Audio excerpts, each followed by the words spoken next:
Hi friends, welcome to the channel. நம்ம இன்னைக்கு பார்க்க போகிற டாபிக் வந்து ஸ்ட்ரிங் கான்செப்ட்ஸ் இன் சி லாங்குவேஜ். சி லாங்குவேஜ் வந்து ஸ்ட்ரிங் இன்புட்டை எப்படி வாங்கலாம், எப்படி ப்ராசஸ் பண்ணலாம் அப்படிங்கிற கான்செப்ட். இது நம்ம அண்ணா யூனிவர்சிட்டி ஸ்டூடெண்ட்ஸ் வந்து செகண்ட் யூனிட்டில் ஒரு டாபிக் இட்ஸ் ஸ்ட்ரிங் ஆப்ரேஷன்ஸில் ஃபஸ்ட்டு ஸ்ட்ரிங்னா என்ன அப்படிங்கிறத பார்ப்போம். நம்ம வந்து ஆல்ரெடி நம்ம நார்மல் பேசிக் அப்ஸ்ட்ராக்ட் டேட்டா டைப்னா ஒரு 3 டேட்டா டைப் சொல்லுவோம். தட் இஸ் வந்து இன்டிஜர், ஃப்ளோட் அண்ட் கேரக்டர். அப்போ வந்து குரூப் ஆஃப் கேரக்டர் தான் நமக்கு ஸ்ட்ரிங். அந்த குரூப் ஆஃப் கேரக்டர்ஸுங்கிறது என்னென்ன இருக்கலாம், நமக்கு A to Z இருக்கலாம், small a to small z, capital A to capital Z, அப்போ 0 to 9, அப்போ ஸ்பெஷல் சிம்பிள்ஸ், இதெல்லாம் ஒரு டபுள் கோட்ஸ்குள்ளே கொடுத்து நம்ம கொடுத்தோம்னா அதுக்கு பேர் நம்ம ஸ்ட்ரிங்ஸ் அப்படின்னு சொல்லலாம். ஓகே, இப்போ ஸ்ட்ரிங் நம்ம ரெப்ரசென்ட் பண்ணால் டபுள் கோட்ஸில் ரெப்ரசென்ட் பண்ணுவோம். ஓகே, எவ்ரி ஸ்ட்ரிங் வந்து டெர்மினேட்டட் வித் நல் கேரக்டர். எல்லாம் நீங்கள் சி லாங்குவேஜை பொறுத்தளவுக்கு எல்லா ஸ்ட்ரிங்குமே நல் கேரக்டரால் ஸ்டாப் ஆகும். நல் கேரக்டர்னா \0 அப்படிம்பாங்க. எக்ஸாம்பிள் வந்து ஒரு இன்புட் கொடுத்துருக்கேன் பாருங்கள், டபுள் கோட்ஸில் hello 1 2 3 கொடுத்துருக்கேன். அப்போ hello 1 2 3னா இஸ் அ ஸ்ட்ரிங். இல்லை ஈச் ஸ்ட்ரிங் வந்து occupies 1 bytes of memory in C language. Last character வந்து ஆல்வேஸ் வந்து \0 இருக்கும். ஓகே, இல்லை எத்தனை ஸ்ட்ரிங் இருக்குன்னு பார்த்தீங்கன்னா, எத்தனை கேரக்டர் இருக்குன்னு பார்த்தா ஹலோவில் ஒரு 5 letters, இங்கே ஒரு 3 8s. ஸோ டோட்டலாக வந்து 8 மெமரி வந்து அலோகேட் ஆகும். ஒரு மெமரி ஆட்டோமேட்டிக்காக ரிசர்வ்டு ஃபார் த நல் கேரக்டர் காட்டி ரிசர்வ் ஆகும். டோட்டலாக 9 இருக்குது. Okay, the next one syntax. இது சின்டாக்ஸ் என்ன பண்ணுவோம், நம்ம நார்மலாக வந்து ஸ்ட்ரிங்குக்கு செப்பரேட் டேட்டா டைப் கிடையாது. ஸோ கேரக்டர் டேட்டா டைப் தான். ஸோ கேர்னு கொடுத்துட்டு யூசர் டிஃபைன்டு ஸ்ட்ரிங் நேம் ப்ராக்கெட்டுக்குள்ளே சைஸ், அந்த சைஸை பேஸ் பண்ணி நம்ம இன்புட் வாங்கணும். யூசர் டிஃபைன்டு ஸ்ட்ரிங் நேம் கொடுத்தாச்சு, size of the string. Okay, ஒரு எக்ஸாம்பிள் கொடுக்குறேன். நான் கேரக்டர் A of 20 கொடுக்குறேன். A of 20 கொடுத்தாச்சுன்னா நேம் ஆஃப் த ஸ்ட்ரிங் வந்து இங்கே A. இட் அக்செப்ட் மேக்ஸிமம் இந்த 20 கேரக்டர்ஸ் வந்து அக்செப்ட் பண்ணும், ப்ளஸ் ஒரு நல் கேரக்டர் 21. ஓகே, நெக்ஸ்ட் இண்டெக்ஸ் வந்து ஸ்டார்ட் ஃப்ரம் 0 to 90. நல்லா மைண்டில் வச்சுக்கோ, நம்ம ஆல்ரெடி சொல்லியிருப்போம். அரே கான்செப்ட்னு எதாவது வந்தாச்சுனாலே index start from 0 to n-1. இப்போ size of the character 1 byte வச்சுக்கிட்டோம் அப்படின்னா இதுக்கு வந்து டோட்டலாக வந்து 20 bytes வந்து மெமரி வந்து கண்டினியூஸாக நம்ம கலெக்ட் ஆகும் அப்படிங்கிறது. Okay, next initialization. எப்படி நம்ம இனிஷியலைஸ் பண்ணுறதுக்கு வேல்யூஸ் அப்படின்னு பார்த்தீங்கன்னா, ஃபஸ்ட்டு வந்து ஸ்ட்ரிங் கான்ஸ்டன்ட் கொடுக்கணும் கொடுக்கலாம். ஸ்ட்ரிங் கான்ஸ்டன்ட் நம்ம நார்மலாக கொடுப்போம்ல, int A = 10 கொடுத்தா தட் இஸ் இன்டிஜர் கான்ஸ்டன்ட்மோ. அதேமாதிரி என்ன பண்ணுறீங்க, டபுள் கோட்ஸ்க்குள்ள ஒரு ஸ்ட்ரிங் தட் இஸ் ஒரு கான்ஸ்டன்ட் வேல்யூ கொடுக்கணும்னா கொடுத்துக்கலாம். நான் கேரக்டர் A of 10 கொடுத்துருக்கேன், = hello 1 2 3 கொடுத்துருக்கேன். இந்த hello 1 2 3ல பாருங்கள் டோட்டலாக 8 கேரக்டர்ஸ் இருக்குது. நான் 10 கொடுத்துருக்கேன், அதில் அகாமடேட் பண்ணிக்கலாம், ப்ராப்ளம் கிடையாது. ஓகே, அப்போ நெக்ஸ்ட் பாருங்கள், நான் character A of empty square bracket கொடுத்து நான் hello 1 2 3 கொடுத்துருக்கோம். நம்ம ஆல்ரெடி சொல்லியிருப்போம், அரே கான்செப்டில் நம்ம empty square bracket போட்டாச்சு அப்படின்னா ரைட் சைடில் நம்ம எத்தனை இன்புட் கொடுக்கமோ அதை பேஸ் பண்ணி கம்பைலர் கவுண்ட் பண்ணி அதுக்கு சைஸ் ஃபிக்ஸ் பண்ணிடுவோம் அப்படின்ட்டு. ஓகே, ஸோ இந்த கான்செப்ட் படி நம்ம ஃபிக்ஸ் பண்ணிடுவோம். ஓகே, நெக்ஸ்ட் இப்போ நீங்கள் இந்த இடத்துல ஹலோவில் பார்த்தீங்க அப்படின்னா hello 1 2 3ல ஆக்சுவல் இன்புட் எப்படி ஸ்டோர் ஆகுன்னு பாருங்கள். ஏங்கிற வேரியபிள் வந்து 0th பொசிஷன்லேருந்து 1 2 3 4 5 6 7 8. அப்போ hello 1 2 3 அந்த 8th பொசிஷன் வந்து நல் கேரக்டர் நமக்கு பிளேஸ் ஆகும். ஓகே, நெக்ஸ்ட் செகண்ட் வந்து யூஸிங் இனிஷியலைசேஷன் லிஸ்ட். என்ன பண்ணலாம், இது வந்து நம்ம ஸ்ட்ரிங்காகவே கொடுத்துடுவோம் டபுள் கோட்ஸில். இல்லைங்க நான் கேரக்டராக கொடுக்கலாமானா கொடுக்கலாம். அப்போ என்ன பண்ணுறீங்கன்னா ஆட்டோமேட்டிக்காக கேரக்டர் X of 10 கொடுத்துருக்கேன். இல்லை நான் hello 1 2 3 வந்து ஒவ்வொரு கேரக்டரையும் ஆட்டோமேட்டிக்காக நான் ஒவ்வொரு சிங்கிள் கோட்ஸ்மையும் கொடுத்துக்கலாம். அதை நீங்கள் கம்பைன் பண்ணி அப்படியே எக்ஸுக்கு வந்து நமக்கு ஸ்டோர் ஆனால் எக்ஸுன்னு பிரிண்ட் பண்ணால் இங்கே hello 1 2 3 தான் இருக்கும். ஓகே, இப்போ மீனிங் என்ன அப்படின்னா, ஒன் வந்து டேரெக்டாக டபுள் கோட்ஸில் கொடுக்கலாம். இல்லை என்ன பண்ணுறீங்க, நீங்கள் கர்லி பிரேசஸில் கொடுத்துட்டு ஒவ்வொரு கேரக்டருக்கும் சிங்கிள் கோட்ஸ் கொடுத்து நம்ம ரெப்ரசென்ட் பண்ணிக்கலாம். ஓகே, இப்போவும் சேம் அவுட்புட். இப்போ எக்ஸில் வந்து நான் hello 1 2 3 \0 நல் கேரக்டரோட பிளேஸ் ஆகும். Okay, next one input output for the string. ஒரு இன்புட் அவுட்புட் எப்படி வாங்குறது அப்படின்னு சொல்லி. ஓகே, நம்ம வந்து நார்மலாக யூஸ் பண்ணுற ஃபார்மேட் ஸ்பெசிஃபையர் வந்து %s யூஸ் பண்ணுவோம். %s யூஸ் பண்ணால் ஆட்டோமேட்டிக்கானது ஸ்ட்ரிங் இன்புட். %c நம்ம படிச்சிருப்பீங்க. %t ஃபார் வந்து கேரக்டர் இன்புட். இட் அக்செப்ட் வந்து ஒன்லி ஒன் கேரக்டர் அக்செப்ட் பண்ணோம். இது வந்து ஆட்டோமேட்டிக்கானது குரூப் ஆஃப் கேரக்டர் அக்செப்ட் பண்ணிக்கலாம். ரெண்டாவது இதில் என்ன ஒரு சின்ன ப்ராப்ளம் இருக்குது அப்படின்னா, அந்த %s யூஸ் பண்ணீங்க அப்படின்னா accept the string value till the first white space character. நீங்கள் இன்புட் கொடுப்பீங்கல்ல, அந்த இன்புட் கொடுக்கும்போது நீங்கள் இன்புட் கொடுப்பீங்க. அந்த இன்புட் கொடுக்கும்போது எங்கேயாவது நீங்கள் ஒரு எம்டி ஸ்பேஸை டைப் பண்ணியாச்சுன்னா அதோட ஸ்ட்ரிங் ஸ்டாப் ஆயிடும். இப்போ ஃபார் எக்ஸாம்பிள் நான் ஒரு இன்புட் கொடுக்குறேன், ஹலோ வேர்ல்டுன்னு கொடுக்குறேன். ஸோ ஹலோ வேர்ல்டுன்னு கொடுத்தா ஹலோ ஸ்பேஸ் வேர்ல்டுன்னு கொடுத்தேன் அப்படின்னா என்ன ஆகும் அப்படின்னா, அந்த எம்டி ஸ்பேஸோட ஸ்டாப் ஆகிட்டு என்ன இன்புட் எடுக்கணும்னா ஹலோங்கிற இன்புட் மட்டும் தான் எடுக்கும். ஸோ வேர்ல்டு எடுக்காது. அப்போ நான் ஹலோ வேர்ல்டு வந்து ஒரே வேர்டாக கொடுத்து எம்டி ஸ்பேஸ் இல்லாமல் கொடுத்தா அக்செப்ட் பண்ணிக்கிடுவோம். எம்டி ஸ்பேஸ் கொடுத்தாச்சுன்னா அதோட ஸ்டாப் பண்ணிடும். ஸோ இதுதான் இதில் உள்ள ட்ராபேக், பர்சன்டேஜஸில் உள்ள ட்ராபேக். நான் நெக்ஸ்ட் வந்து ஹேஸ் இன்க்ளூடட் stdio.h கொடுத்தாச்சு, void main character A of 20 கொடுத்தாச்சு. ts இந்த ntSக்காண்டி கொடுத்துருக்கேன்னா சைஸை கால்குலேட் பண்ணுறக்காண்டி ஃபஸ்ட் நான் ஸ்கேனப்பில் வந்து அட்ரஸ் ஆஃப் A கொடுத்தாச்சு, எஸ் வாங்கிறேன். அப்போ வந்து எஸ்ஸில் வந்து சைஸ் ஆஃப் ஏங்கிற எவ்வளோ சைஸ்ன்னு கால்குலேட் பண்ணுறோம். நெக்ஸ்ட் நான் பிரிண்ட்எஃப்ல வந்து அந்த ஏ பிரிண்ட் பண்ணுறேன். ஸோ என்ன இன்புட் வாங்கணும் பிரிண்ட் பண்ணுறேன். சைஸ் ஆஃப் ஏன்னா நமக்கு என்ன, நமக்கு int A of 20 கொடுத்தாச்சுன்னா நமக்கு 20 bytes அலோகேட் ஆகும். அது அலோகேட் ஆகுதான் செக் பண்ணுறதுக்காண்டி தான். ஓகே, சைஸை வந்து நம்ம கடைசியாக பிரிண்ட் பண்ணுறோம். ஸோ சைஸ் வந்து கண்டிப்பாக இன்டிஜர் வேல்யூ தான். ஸோ அதனால் %d கொடுத்து எஸ் பிரிண்ட் பண்ணியிருக்கோம். ஓகே, நெக்ஸ்ட் ஒன் நான் ஃபஸ்ட்டு என்ன பண்ணுறேன், ஃபஸ்ட் டைம் ரன் பண்ணுறேன். என்ன இன்புட் கொடுத்துருங்க பாருங்கள், சங்கர் ஸ்பேஸ் கணேஷ் கொடுத்துருக்கேன். அப்போ நம்ம ஆல்ரெடி என்ன சொல்லுங்கள், பர்சன்டேஜஸில் வந்து என்ன ப்ராப்ளம் அப்படின்னா எம்டி ஸ்பேஸ் வரைக்கும் தான் அக்செப்ட் பண்ணும். அப்போ அவுட்புட்டை நான் பிரிண்ட் பண்ண பார்த்தா சங்கர் தான் இருக்கும். ஓகே, சைஸ் பார்த்தீங்க என்னென்னா சைஸ் வந்து 20. ஏன்னா கேரக்டர் A20 கொடுக்கும்போதே மெமரி நமக்கு அங்கேயே அலோகேட் ஆகும். நம்ம இன்புட் வந்து கம்மியாக கொடுத்தாலுமே சைஸ் வந்து 20 பிரிண்ட் ஆகும். ஓகே, அப்போ நெக்ஸ்ட் நான் இன்னொரு இன்புட் கொடுக்குறேன். செகண்ட் டைம் ரன் பண்ணுறேன். ABCDன்னு டைப் பண்ணி அப் டு Z வரைக்கும். இந்த இடத்துல பார்த்தீங்கன்னா எம்டி ஸ்பேஸ் நான் எங்கேயுமே கொடுக்கல. பட் ஆனால் A to Z டைப் பண்ணிட்டேன். அப்போ டோட்டலாக எத்தனை கேரக்டர்ஸ் டைப் பண்ணிக்கிறேன், 26 கேரக்டர்ஸ் நான் டைப் பண்ணிட்டேன்.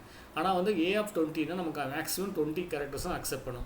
அப்போ ஆட்டோமேட்டிக்காக பாருங்கள் 20 கேரக்டர்ஸ் தான் அக்செப்ட், தட் இஸ் STயோட முடிச்சுட்டு அப்புறம் உள்ள 6 கேரக்டர்ஸ் அதை ஆட்டோமேட்டிக்காக எலிமினேட் பண்ணிட்டு பாருங்கள், ரிமூவ் பண்ணிவிட்டு அது லாஸ்ட் உள்ள கொஸ்டின் மார்க் சிம்பிள் வந்து நமக்கு நல் கேரக்டர். ஓகே, ஆட்டோமேட்டிக்காக அது வந்து ஸ்டாப்பிங் கேரக்டருமே ஸ்டாப் ஆகி 20 கேரக்டர் தான் அக்செப்ட் பண்ணும்.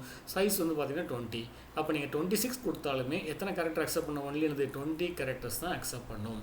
நீங்கள் டிஸ்பிளே பண்ணும்போது ஒரு சைஸை பேஸ் பண்ணி தான் நமக்கு டிஸ்பிளே ஆகும். இதை கரெக்டாக மைண்டில் வச்சுக்கோங்க. அதில் ஃபஸ்ட் பர்சன்டேஜஸில் என்ன ட்ராபேக் அப்படின்னா நீங்கள் இன்புட் கொடுத்தா அக்செப்ட் பண்ணும். அந்த இன்புட்டில் எம்டி ஸ்பேஸ் கொடுத்தாச்சுன்னா அதோட ஸ்டாப் பண்ணிடும். ஓகே, அதுக்கப்புறம் உள்ள இன்புட்டை வாங்காது. Okay, next one. அப்புறம் string input with white space. இப்போ நான் வந்து எம்டி ஸ்பேஸை கொடுத்து எனக்கு இன்புட் வாங்கணும் அப்படின்னா இதெல்லாம் வந்து பிளேஸ்மெண்ட் கொஸ்டினில் மேக்ஸிமம் கேட்பாங்க. அதுக்கு என்ன ஃபார்மேட் ஸ்பெசிஃபைன்னு பார்த்துக்கோங்க. சேம் பர்சன்டேஜ் எஸ் தான். அந்த பர்சன்டேஜுக்கும் எஸ்ஸுக்கும் இடையில ஒரு ஸ்பெஷல் சிம்பிள் போடுறாங்க பாருங்கள், ஒரு ஸ்கொயர் ப்ராக்கெட்டுக்குள்ளே. தட் இஸ் அந்த கேரட் சிம்பிள் போட்டு \n கொடுத்துருக்காங்க. அந்த தட் இஸ் வந்து நம்ம வந்து இது நம்ம நாட் சிம்பிள் யூஸ் பண்ணலாம், அந்த சிம்பிள் எக்ஸ்ஆருக்கு நம்ம யூஸ் பண்ணுற சிம்பிளை யூஸ் பண்ணுறாங்க, \n போடுறாங்க. This format specifier is used to accept the input till the new line. அப்போ என்ன நமக்கு தெரியும், நியூ லைன். நீங்கள் எப்போ நியூ லைனை டைப் பண்ணுறீங்களோ அது வரைக்கும் இன்புட்டை வாங்கும். அப்போ நியூ லைனை டைப் பண்ணுறீங்கன்னா எம்டி ஸ்பேஸ் கொடுத்தாலும் அக்செப்ட் பண்ணும். நம்ம நியூ லைன் கொடுத்தா மட்டும்தான் ஸ்டாப் ஆகும். எப்போ நியூ லைன் கொடுக்குமோ அது வரைக்கும், தட் மீன்ஸ் அது த என்டையர் லைனை நமக்கு ரேட் பண்ணிக்கிட்டு இருக்கோம் அப்படிம்பாங்க. ஓகே, நெக்ஸ்ட் அதோட சேம் எக்ஸாம்பிள் தான். கேரக்டர் A20 கொடுத்துருக்கேன். இப்போ நான் கொடுத்துருக்கேன் டபுள் ஸ்கேனப்பில் டபுள் கோட்ஸில் பர்சன்டேஜ் போட்டு ஸ்கொயர் ப்ராக்கெட்டில் அந்த சிம்பிள் \n கொடுத்தாச்சு. ஓகே, இப்போ வந்து ஆட்டோமேட்டிக் இங்கே இதுக்கு இப்போ நான் சைஸ் செக் பண்ணி பார்க்கேன், சைஸை பிரிண்ட் பண்ணி பார்க்கேன். இப்போ ஃபஸ்ட் நான் என்ன இன்புட் கொடுக்குறேன், ஹலோ ஸ்பேஸ் கோடஸ் கொடுத்துருக்கேன். அப்போ ஹலோ ஸ்பேஸ் கோடஸ் கொடுத்தோன்னா ஆட்டோமேட்டிக்காக நாங்கள் ஒரு என்டர் லைனை டைப் பண்ணியிருப்பேன். So that is new line type பண்ணியிருப்பேன். அப்போ அவுட்புட்டும் ஹலோ கோடஸ் இருக்கும். சைஸ் வந்து எனக்கு சேம் 20 தான். ஏன்னா டிக்ளேர் பண்ணும்போது சைஸ் 20 ஃபிக்ஸ் ஆகிடும்.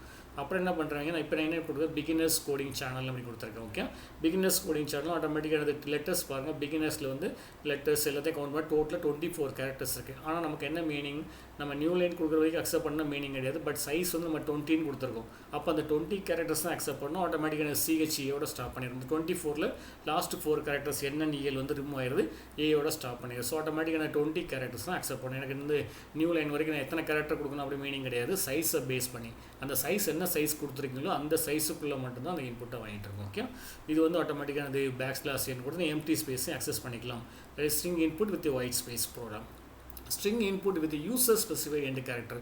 நான் நியூ லைன் மட்டும் தான் கொடுக்கலாமா, வேறு லைன்ஸ் வேறு கேரக்டர் கொடுத்து நான் ஸ்டாப் பண்ணலாமான்னு பார்த்தா அதுக்கும் பாசிபிள் தான். நீங்கள் அந்த தட் இஸ் அந்த எக்ஸ்ஆர் சிம்பிள் போட்டிங்கள, எக்ஸ்ஆர் சிம்பிள் போட்டு \n கொடுத்து அந்த \nங்கிற நியூ லைன், அந்த \n போல நம்ம எந்த கேரக்டர்னாலும் கொடுக்கலாம், எந்த கேரக்டர்னாலும். இப்போ நான் என்ன கொடுத்துருக்கேன்னு பாருங்கள், இசட் கொடுத்துருக்கேன். அப்போ மீனிங் என்ன, யூசர் எப்போ இசட்டை டைப் பண்ணுறாங்களோ அப்போ உங்கள் இன்புட்டை ஸ்டாப் ஆகும். இப்போ நான் ப்ரோக்ராம் அதே சேம் ப்ரோக்ராம் தான் கொடுத்துருக்கேன், என்ன சேஞ்சஸும் பண்ணல. ஸ்கேனப்பில் மட்டும் டபுள் கோட்ஸில் பர்சன்டேஜ் கொடுத்து ஸ்கொயர் ப்ராக்கெட்டில் வந்து அந்த எக்ஸ்ஆர் சிம்பிள் போட்டு இசட் கொடுத்துருக்கேன். அப்போ இசட் நான் எப்போ ஸ்மால் இசட் கொடுத்துருக்கேன், அப்போ கேபிட்டல் இசட் கொடுத்தா கேபிட்டல் இசட். ஓகே, ஸ்மால் இசட்டை நான் எப்போ டைப் பண்ணுறனோ அது வரைக்கும் உள்ள இன்புட்டை நீ அக்செப்ட் பண்ணிகிட்டே இரு அப்படிம்பாங்க. ஓகே, இப்போ நான் ஃபஸ்ட் டைம் நான் கொடுக்குறேன் ஹலோ கோட் இசட்னு கொடுத்துருக்கேன். அப்போ நான் வந்து இசட் வந்து நாங்கள் டைப் பண்ணிட்டேன். ஸோ டைப் பண்ணும்போது அப்போ அதோட ஸ்டாப் ஆகிடும். அதுக்கு முன்னாடி கேரக்டர் ஸ்டாப் ஆகும். அவுட்புட் பாருங்கள் ஹலோ கோட். சைஸ் வந்து பார்த்தீங்கன்னா சேம் 20 தான் இருக்கும். அடுத்த செகண்ட் டைம் நான் ரன் பண்ணுறேன் பாருங்கள், beginners coding channel welcomes you அப்படி டைப் ஃபஸ்ட் லைனை டைப் பண்ணி அப்புறம் என்ட்ரு அடிச்சாச்சு, வெல்கம்ஸ் டைப் பண்ணியாச்சு, என்ட்ரு அடிச்சாச்சு, யூ டைப் பண்ணியாச்சு, என்ட்ரு பண்ணியாச்சு, A to Z கொடுத்துருக்கேன். அப்போ மீனிங் பார்த்தா இசட்டுக்கு நான் இப்போ தான் டைப் பண்ணுறேன், ஆனால் இசட்டோட ஸ்டாப் ஆகுது. இப்போ ஆனால் மீனிங் ஆக்சுவலான சைஸ் வந்து 20 தான் கொடுத்துருக்கோம். அப்போ ஆட்டோமேட்டிக்காக நீங்கள் எவ்வளோ இன்புட் டைப் பண்ணாலும் இசட் வரைக்கும் நமக்கு இன்புட் வாங்கிட்டு இருக்கோம். பட் பிரிண்ட் பண்ணும்போது சைஸ் 20னால அப் டு 20 கேரக்டர்ஸ் மட்டும் தான் பிரிண்ட் ஆகும். அப்போ பிகினர்ஸ் கோடிங் சேனலில் உள்ள அந்த CHEயோட ஸ்டாப் ஆயிடும். இங்கே சைஸ் பார்த்தா சேம் 20 தான். இந்த ரெண்டு டிஃப்ரென்ஸ் கரெக்டாக வச்சுக்கோங்க. \n கொடுத்தா till the end of the line, ஒவ்வொரு லைனோட ஸ்டாப் பண்ணிக்கலாம். நான் வேறு சிம்பிள்ஸ் கொடுத்தேன்னா அந்த சிம்பிளை நான் கொடுக்குற வரைக்கும் இன்புட்டை அக்செப்ட் பண்ணிகிட்டே வரும். பட் ஆனால் பிரிண்ட் பண்ணும்போது நீங்கள் என்ன சைஸ் கொடுத்துருக்கீங்களோ அந்த சைஸை பேஸ் பண்ணி நமக்கு பிரிண்ட் ஆகும். ஓகே, ஓகே சார், இது வந்து நம்ம வந்து கேரக்டர் மட்டும் தான் கொடுக்கலாமா, வேறு எதுவும் கொடுக்கலாமானா கொடுக்கலாம். நான் தட் இஸ் கேரக்டர் மட்டும் கொடுக்க, ஒரு நம்பர்ஸ் கூட கொடுக்கலாம் பாருங்கள். தட் இஸ் அந்த எக்ஸ்ட்ரா சிம்பிள் போட்டு நான் 6ன்னு கொடுத்துருக்கேன். அப்போ மீனிங் என்னன்னா, யூசர் எப்போ 6 டைப் பண்ணுறாங்களோ அது வரைக்கும் இன்புட் வாங்கிட்டு இருக்கோம். இப்போ வந்து அதே சேம் கோடிங் தான். So no change. அந்த இடத்துல ஆட்டோமேட்டிக்காக அந்த எக்ஸ்ட்ரா சிம்பிள் பக்கத்தில் 6 மட்டும் தான் கொடுத்துருக்கேன். ரிமைனிங் ஃபுல்லாக சேம். இப்போ நான் ஹலோ கோடஸ் ஸ்பேஸ் S6ன்னு கொடுத்துருக்கேன். இதில் பார்த்தா நமக்கு 20 கேரக்டர்ஸ் கொடுத்துருக்கோம். அது 20 கேரக்டர்ஸ்க்குள்ளே இருக்குது. ஸோ ஹலோக்கு வந்து 5 கேரக்டர்ஸ், எம்டி ஸ்பேஸ் 1 6, 6 + 6 12, 13, 14, ஆட்டோமேட்டிக்காக 14 கேரக்டர்ஸ். அப்போ எஸ்ஸோட எனக்கு அவுட்புட்டை ஸ்டாப் பண்ணிடும். சைஸ் வந்து 20. அதே ப்ரோக்ராம் திரும்ப ரன் பண்ணுறேன். பிசிசி வெல்கம்ஸ் யூ 6 கொடுத்தாச்சு. பிசிசி வெல்கம்ஸ் யூ 6 கொடுத்தாச்சு. அப்போ 6 வரைக்கும் நமக்கு ஆட்டோமேட்டிக்கானது அவுட்புட்டை கன்சிடர் பண்ணோம். பிசிசி வெல்கம்ஸ் யூ கவுண்ட் பண்ணி பாருங்கள். பிசிசியில் ஒரு 3 கேரக்டர்ஸ், எம்டி ஸ்பேஸ் 1 4, 7, 10, 12, 13, 16 கேரக்டர்ஸ் இருக்குது. நமக்கு வித்தின் த லிமிட் 20க்குள்ளே இருக்குது. ஸோ சைஸ் வந்து ஆட்டோமேட்டிக்கான 20 தான். அப்போ இந்த மீனிங் என்ன அப்படின்னா, இப்போ நம்ம என்ன பார்த்தோம், ஸ்ட்ரிங்கை வந்து இன்புட்டை எப்படி ப்ராப்பராக வாங்குறது. நம்ம மேக்ஸிமம் இன்டர்வியூவில் போகும்போது இந்த கொஸ்டின்ஸ் நம்ம கேட்பாங்க. ஸ்கேன் ஆஃப் கமாண்டில் %யூஸை யூஸ் பண்ணி, %எஸ்ஸை யூஸ் பண்ணி நீங்கள் வந்து அது accept the white space character அப்படிம்பாங்க. ஸோ அந்த கேசஸில் இதெல்லாம் நமக்கு யூஸ் ஆகும். கரெக்டாக கீனாக வாட்ச் பண்ணி டைப் பண்ணி பாருங்கள். அதுக்கு என்ன சிம்பிள் யூஸ் பண்ணுறோம், சிம்பிள் போடுறீங்க. அதுக்கப்புறம் எஸ் போடாமல் ஒரு ஸ்கொயர் ப்ராக்கெட்டுக்குள்ளே அந்த எக்ஸ்ஆருக்கான சிம்பிளை கொடுத்துட்டு நியூ லைன் வேணால் \n. ஏதாவது ஸ்பெசிஃபிக் கேரக்டர் மென்ஷன் பண்ணி இந்த கேரக்டர் மென்ஷன் பண்ணலாம். ஏதாவது நம்பர் மென்ஷன் பண்ணாலும் பண்ணிக்கலாம். நீங்கள் எதனாலும் மென்ஷன் பண்ணலாம், தப்பு கிடையாது. ஆனால் அது கேஸ் சென்சிட்டிவ். சப்போஸ் அந்த இடத்துல நீங்கள் கேபிட்டல் இசட்னு கொடுத்தா கேபிட்டல் இசட் எப்போ ஸ்டாப் பண்ணுறீங்களோ அது வரைக்கும் இன்புட்டாக வாங்கிட்டே இருக்கும். ஆனால் பிரிண்ட் பண்ணும்போது உங்கள் சைஸை பேஸ் பண்ணி உங்கள் இன்புட் வந்து பிரிண்ட் ஆகும். ஏதாவது டவுட் இருந்தால் send the mail to sscchannel786@gmail.com send பண்ணுங்கள். சேனலை சப்ஸ்கிரைப் பண்ணுவாங்க, சப்ஸ்கிரைப் பண்ணி ஸ்டடி பண்ணுங்கள். தெரிஞ்ச ஃப்ரெண்ட்ஸ் யாராவது இருந்தால் ஷேர் பண்ணுங்கள். ஸோ தேங்க்ஸ் ஃபார் வாட்சிங்.